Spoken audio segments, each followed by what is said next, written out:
Hello everyone.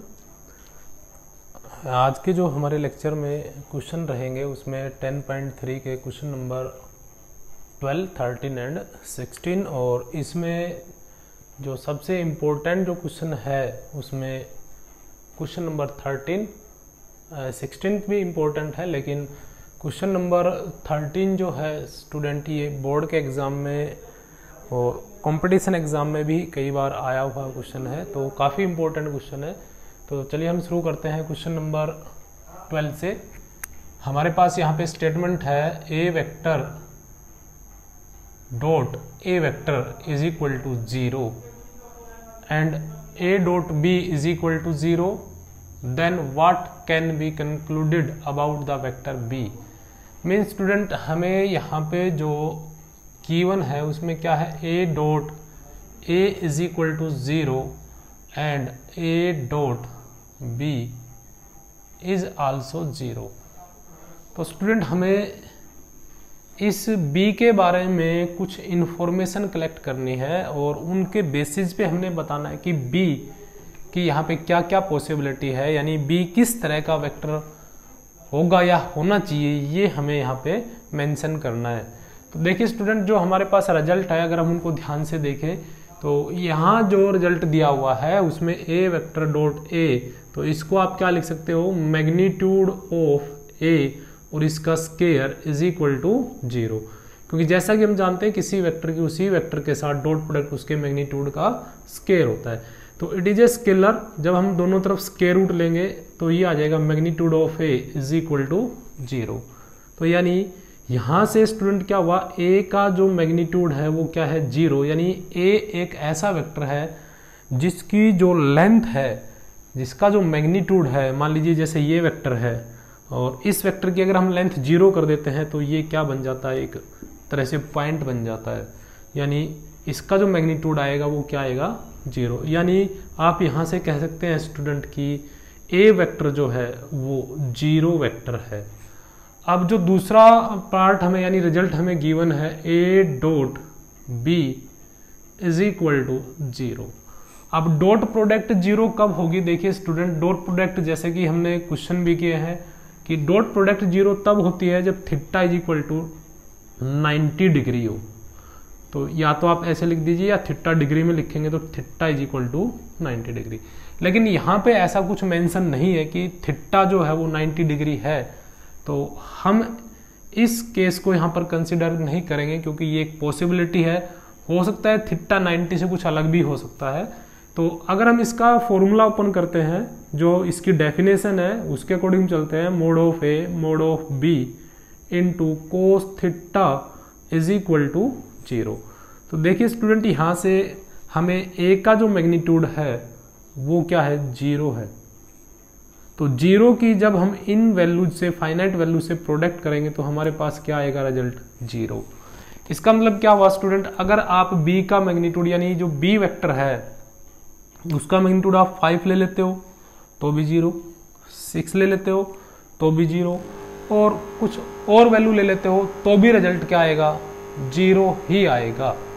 तो इस तरीके से ये जो डॉट प्रोडक्ट है ये 0 आ जाएगी।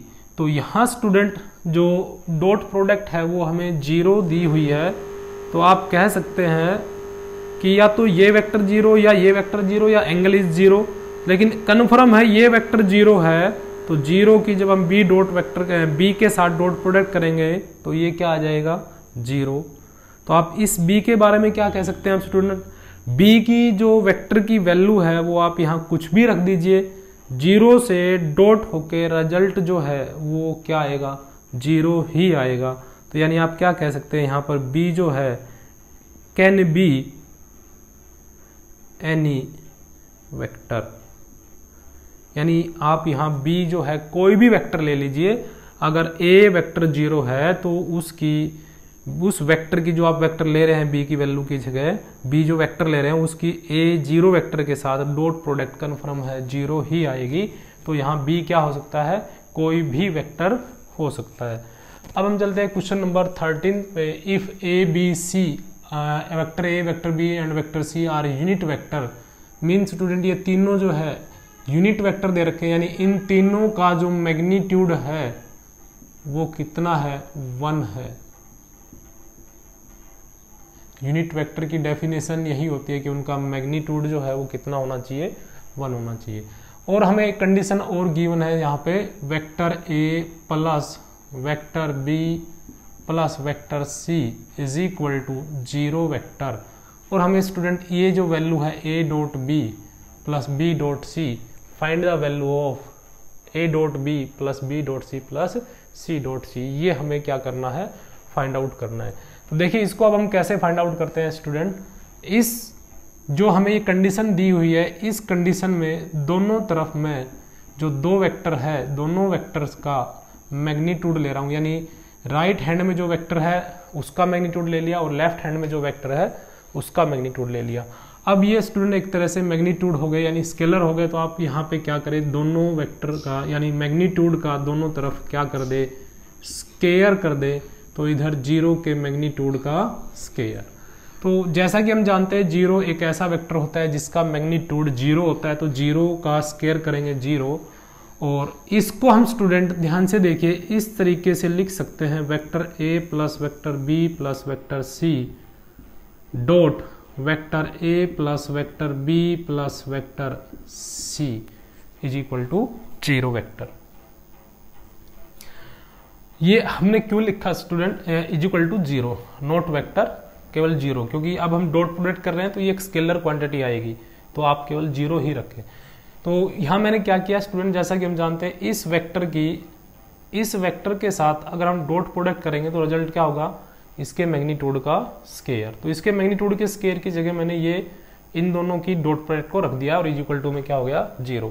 अब इस डॉट प्रोडक्ट को करते हैं, तो फर्स्ट नंबर ए वेक्टर का, तो ए वेक्टर के साथ डॉट प्रोडक्ट करेंगे तो ये आएगा ए के मैग्नीट्यूड का स्केयर प्लस इसके साथ करेंगे ए वेक्टर की, तो ये आ जाएगा ए डॉट वेक्टर बी, यानी vector A dot vector B. Similarly और इसके साथ करेंगे तो ये आ जाएगा vector A dot vector C plus, अब बी वेक्टर का नंबर है तो इसी तरीके से स्टूडेंट बी वेक्टर की जब हम ए वेक्टर से डॉट प्रोडक्ट करेंगे तो ये आएगा बी डॉट ए, और बी वेक्टर की बी वेक्टर से करेंगे तो ये आ जाएगा बी के मैग्नीट्यूड का स्केयर प्लस, और बी की जब हम सी वेक्टर से करेंगे तो ये आ जाएगा बी डॉट सी, यानी vector B dot vector C.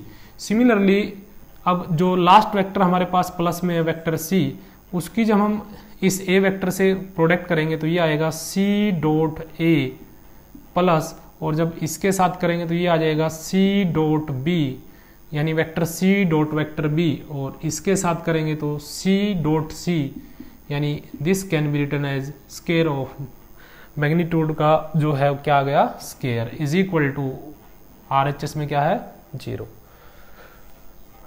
Square of magnitude of a, ये कितना है, ए के मैग्नीट्यूड का स्केयर। या फिर स्टूडेंट हम यहाँ पर क्या करते हैं, ए का जो मैग्नीट्यूड है वो हमें 1 गिवन है, तो मैं यहाँ पर 1 रख देता हूँ और 1 का यहाँ पे क्या हो गया, square plus a dot b, और यहाँ देखिए स्टूडेंट ये भी ए डॉट बी है और ये भी ए डॉट बी है, क्योंकि इसको आप बी डॉट ए कह दीजिए या ए डॉट बी, दोनों एक ही बात है।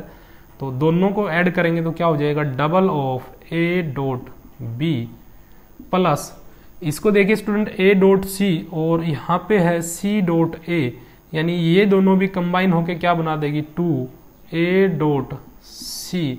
सिमिलरली सी डॉट बी, और इस सी डॉट बी को जब हम इसमें ऐड कर देंगे बी डॉट सी में तो double of b dot c. अब जो हमारे पास बच गया स्टूडेंट बी वेक्टर के मैग्नीट्यूड का स्केयर, जैसा कि हम जानते हैं b vector is a unit vector, तो इसके मैग्नीट्यूड का स्केयर करेंगे तो 1 plus magnitude of c is 1, और इसका स्केयर करेंगे तो ये आ जाएगा 1 का स्केयर। यहाँ पे मैंने c का मैग्नीट्यूड जो है 1 पुट कर दिया और इसका स्केयर इज इक्वल टू में रिजल्ट है हमारे पास 0। अब देखिए स्टूडेंट 1 का स्केयर करेंगे, ये आएगा 1 प्लस, इस 1 का स्केयर ले रहा हूं पहले मैं 1 प्लस, और फिर ये ले लिया 1 प्लस। अब जो रिजल्ट हमारे पास बचे हैं स्टूडेंट उसको आप ध्यान से देखेंगे तो एक तो इनमें सभी में 2 जो है कॉमन है, और कॉमन लेने के बाद स्टूडेंट आप इन जो रिजल्ट आपने फाइंड आउट करना है उस तरीके से इस रिजल्ट को अरेंज करें तो सबसे पहले ए डॉट बी है तो ए डॉट बी ही कर दिया यहाँ पे, ए डॉट बी, फिर प्लस बी डॉट सी है जो कि यहाँ इसके अंदर प्रेजेंट है, बी डॉट सी, 2 को हमने कॉमन ले लिया तो आप पहले बी डॉट सी को लिख दीजिए और फिर आप इसको लास्ट में लिख दीजिए।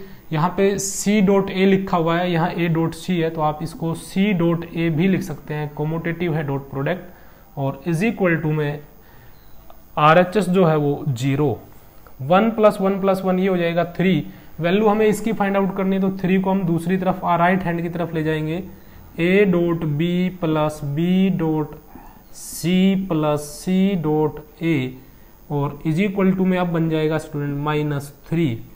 और हमें जो फाइंड आउट करना है ए dot B plus B dot C plus C dot A is equal to -3/2।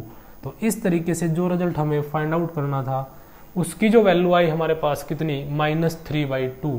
तो ये वैल्यू हमारे पास आ गई यहाँ पे -3/2। उसके बाद है क्वेश्चन नंबर 16।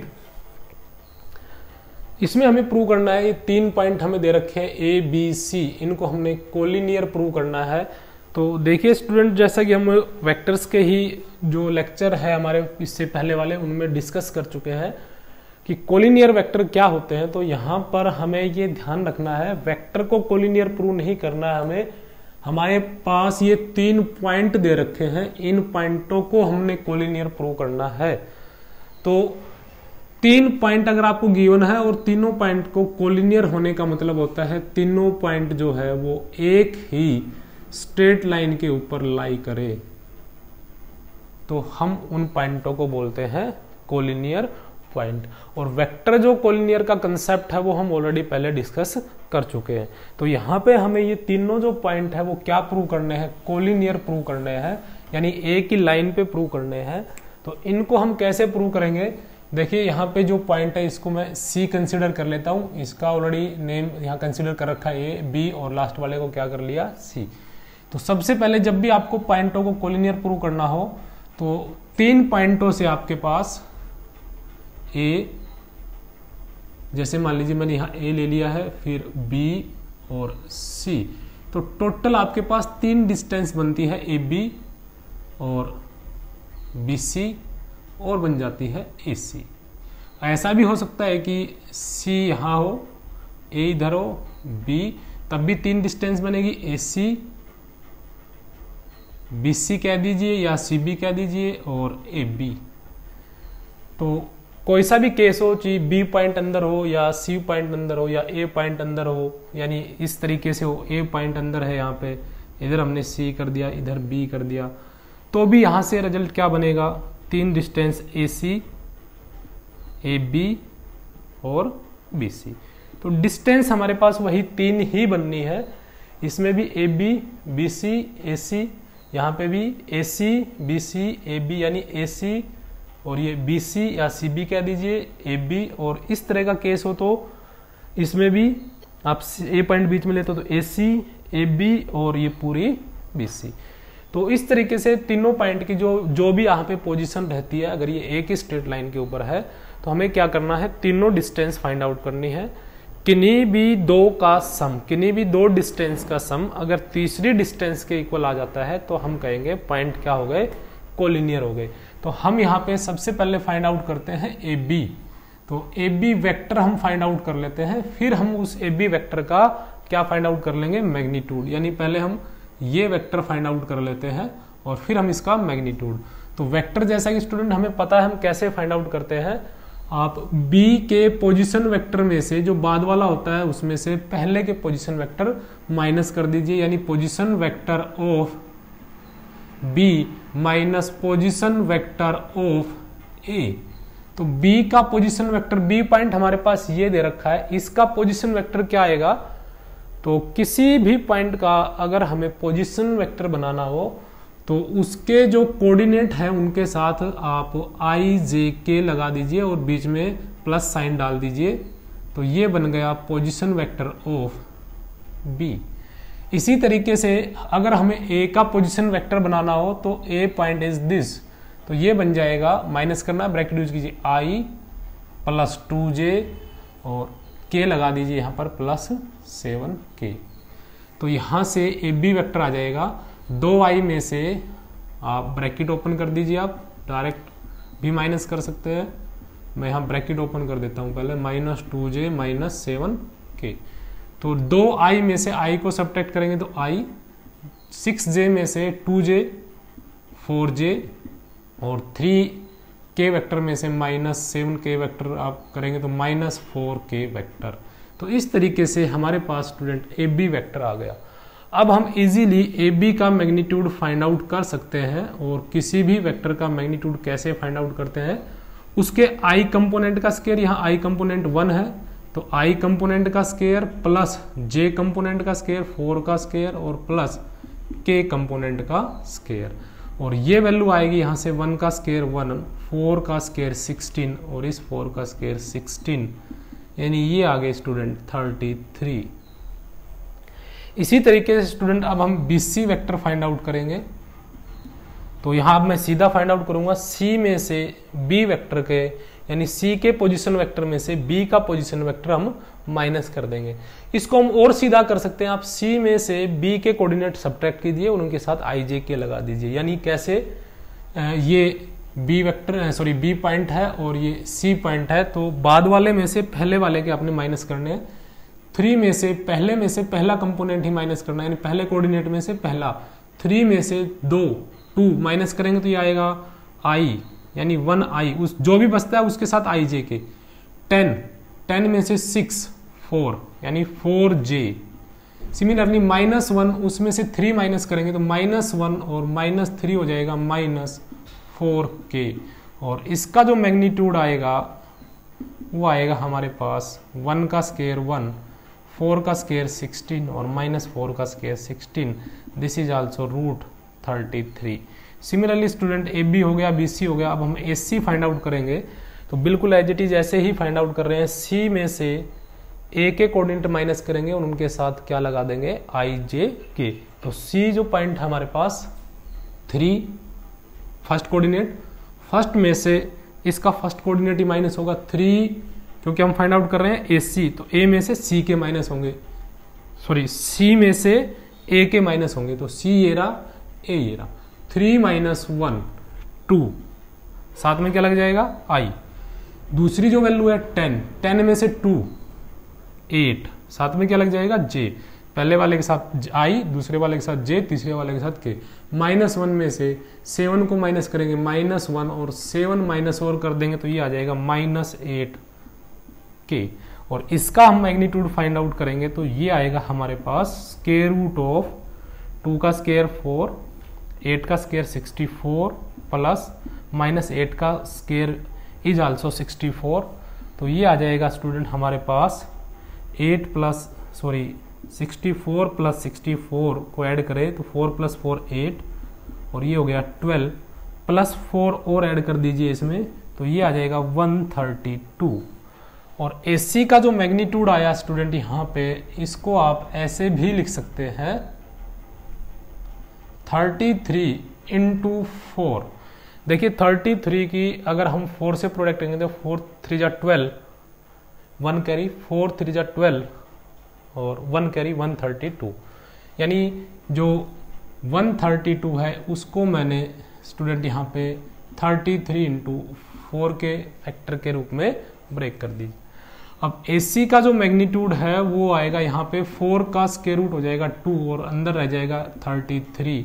तो अब देखिए स्टूडेंट यहाँ पे हमने क्या कंसेप्ट लगाना है। जैसे कि अभी मैंने आपको बताया, अगर ये तीनों पॉइंट कोलिनियर है तो किन्हीं भी दो का सम तीसरे रिजल्ट के इक्वल आना चाहिए। यानी ये अगर B बीच में ले रहे हैं तो इनका और इनका सम इसके इक्वल होना चाहिए। C बीच में तो AC + BC = AB, और इधर ये ले रहे हैं तो AC + AB = BC। यानी 3 आपके पास पॉइंट है तो कोई भी 2 line segment AB BC = AC या कोई भी 2 को आप ऐड कर लीजिए, तीसरे रिजल्ट के इक्वल होना चाहिए। तो देखिए स्टूडेंट यहाँ पे इस रिजल्ट का यानी BC का मैग्नीट्यूड और AC का मैग्नीट्यूड अगर हम ऐड कर देते हैं, AB का मैग्नीट्यूड में अगर हम BC का मैग्नीट्यूड ऐड कर देते हैं तो AB का मैग्नीट्यूड √3 33, BC का जो मैग्नीट्यूड है वो भी √33 है, दोनों को ऐड करेंगे तो डबल ऑफ √33। तो इन दोनों के डिस्टेंस का सम इसके इक्वल आ गया, AB का मैग्नीट्यूड प्लस BC का magnitude is equal to AC का मैग्नीट्यूड। तो ये कोई जरूरी नहीं है कि AB और BC का सम ही AC के बराबर आए, किन्हीं भी दो के मैग्नीट्यूड का सम इन दोनों का भी हो सकता था, इन दोनों का भी किसी तीसरी साइड के मैग्नीट्यूड के इक्वल के बराबर आ जाए, लेंथ के इक्वल आ जाए, तो हम कहते हैं वेक्टर जो पॉइंट जो है वो क्या हो गए, कोलिनियर प्रूव हो गए।